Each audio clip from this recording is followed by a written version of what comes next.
So we're type twins, guys. If you haven't heard, okay. So we have the same type, right? Yeah. So that's audio, NETE, play, consume, blast. I know some people thought I was play blast. I thought I was play blast. Get over it, guys. Guys. Okay, matter of fact, sorry, Amelie, I'm getting triggered. If you really think I'm play blast, go watch the Raja episode and just squash that. It's over. Okay, I'm not doing that shit. Now, Amelie and I are still very behaviorally different. I feel, at least superficially, right? So, for example, she's really mature and I'm not. Okay, let's start with that. I'm so serious. You're super mature. How did that happen, Amelie? Let's start with that. How did you become more mature than someone who's like 4 years older than you? How did this happen? Okay, I'll give you the serious answer in a minute. But first, like you see here in the background, you see like two cat plushies over there, and there's like a dinosaur. So I just put all of my immaturity into that, and then I can be mature the rest of my life.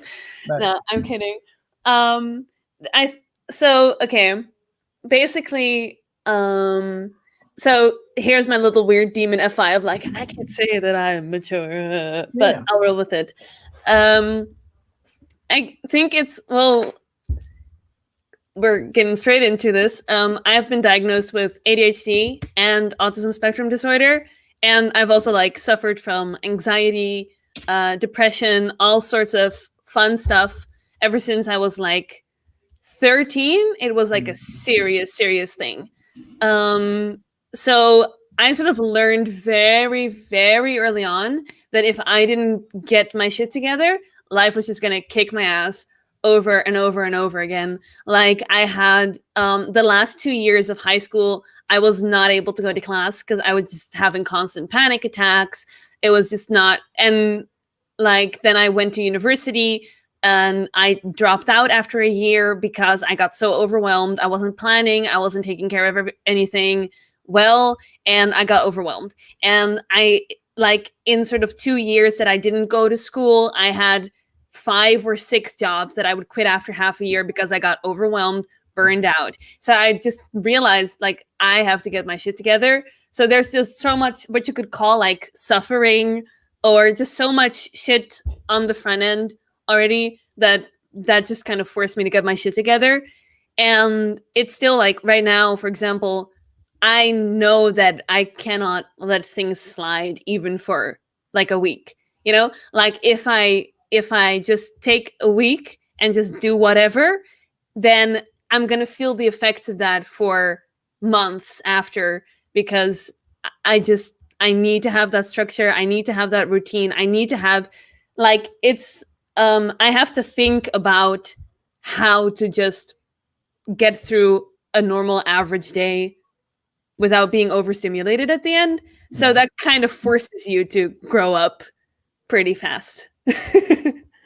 Yeah. Yeah. And I don't mean this like, oh, my life is so hard. But yeah. I get it. Like for me, I mean, here's the thing, right? Because I've talked to you a little bit about it. I mean, I would say, I mean, this is dangerous. So I'm not trying to generalize this to all people, but I'm just saying between you and me, I do think you did suffer way more on the front end than I did. Mm-hmm. You did. It's not disputable. Like, however, I do feel like there was some, this is where it gets hard, right? Because like I don't want to say, oh, I suffered too. Like, of course, you know. But I mean, I was basically gonna say that. I'm not trying to like make it too dramatic.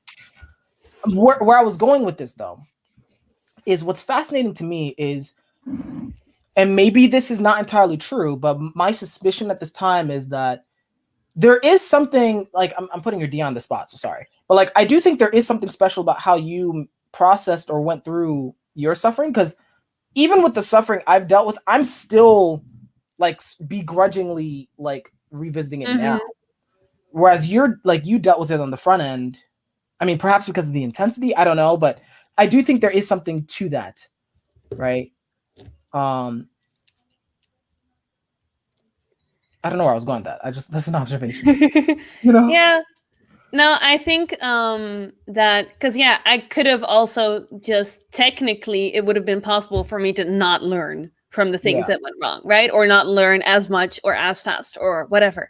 It also would have been possible for me to learn even more technically. Yeah. But I think it's probably just a lot of different factors coming together. Partly the intensity of everything all at once, and partly I have two older siblings who have a lot of similar problems that I have. Like my sister is 9 years older than me, and we're basically sort of like, if you mix me and Gray, that's my sister.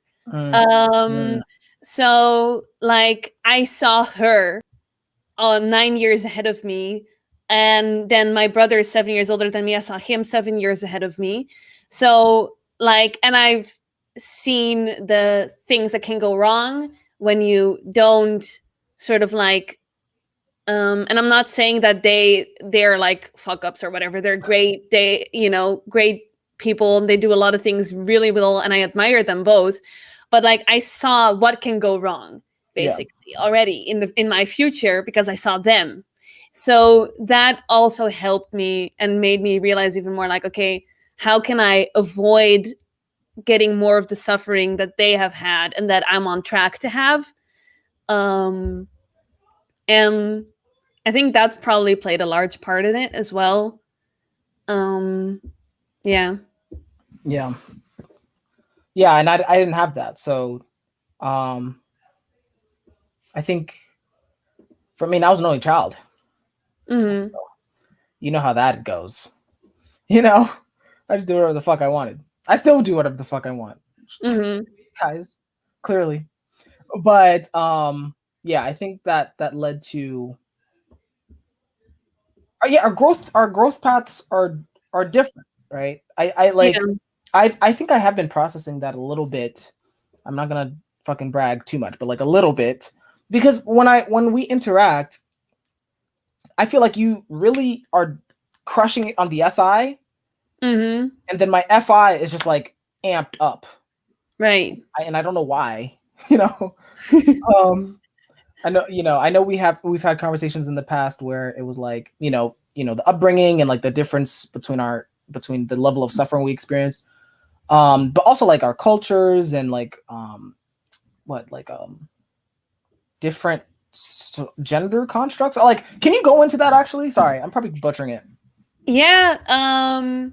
When thinking about that kind of stuff, like for example, the gender thing, right? There's Yeah. like men and women are socialized differently. Like regardless of what may or may not be different biologically or whatever, like we're socialized differently. So women are encouraged to be more well, what like feminine, like also what OP would call feminine, right? Like movable and warm and quiet, like just kind of blend into the background. The only time you sort of have to not blend into the background is if you're taking care of someone, basically. I'm over exaggerating it, right? Yeah. But then like men are encouraged more to be like sort of like more assertive and louder. And of course, this is just a general cultural thing. Individual parents are going to raise their kids, have an influence as well. But this is like a general cultural thing. And so you see that coming back a lot in how, for example, you have much more of a like shoving outward with the demon FI, like sort of almost you could call it peacocking, whatever. Whereas for me, it's much more of it's going inward even more. Mm. And instead of going outward, and you could attribute part of that to these cultural things such as like gender, socialization, and also like maybe a difference between like cultures where, like, for example, like I don't know what I could really say about the influence of Dutch culture versus, I don't know enough about that. Yeah. But I'm guessing that it probably does have an influence. Yeah. In America, we wild out over here. In the US, we're disrespectful as hell. Yeah, no, yeah. We're disrespectful as Yeah. hell. I mean, we just had Trump as a president. I mean, that should Yeah. just be an indication right there of Yeah. what we're like, you know? Yeah. So, yeah. Yeah.